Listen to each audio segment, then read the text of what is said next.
Hello, Maria. I'm very happy that you will talk to us. And Maria, you're the Senior Officer for Anti-trafficking and the PS unit in Croatian Red Cross, right? Yes, I Yes. am. And I want to talk to you about Older Persons Day. So, could you tell me how do you find that older persons are affected by COVID-19?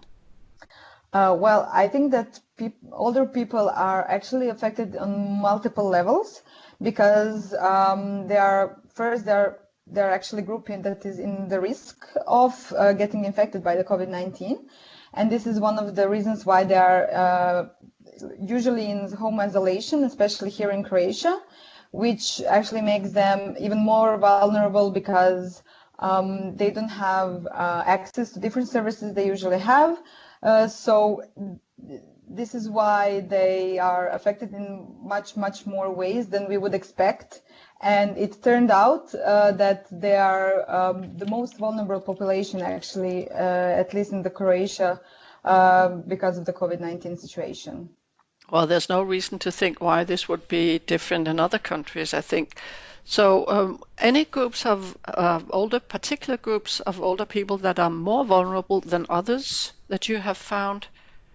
Well, definitely, I would say people in remote rural areas, but not only them, but also people living in more cities, but living alone. Because unlike some other countries, they usually children from older people are left to I don't know, other countries in West Europe to find employment. And because of COVID-19 situation, they couldn't return home. So because of that, they stayed alone and they have a lack of social networks and they don't have anyone to bring them food, to bring them medicines.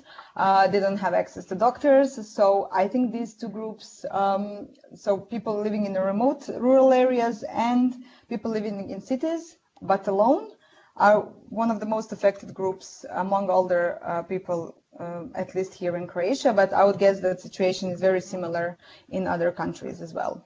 Yeah. And could you give us some examples of what you have done in your national society to support older people?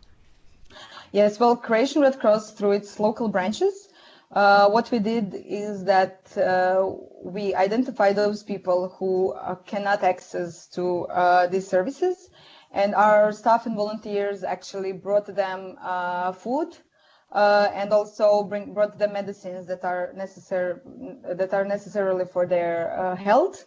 But also we had a 24/7 open free phone line that they could call and actually talk to us. And this is what we did. And we found that many people were very lonely. And sometimes they would call for a volunteer to bring them food, but in the end they would talk about how their life turned out to be and how they became alone and what happened in their life and stuff like that. So we found this very important for them because they lost a very big social network because of their vulnerability and because they are older and cannot go out. Thank you, Maria. Thank you so much. That was very interesting and good luck with the work. Thank you very much.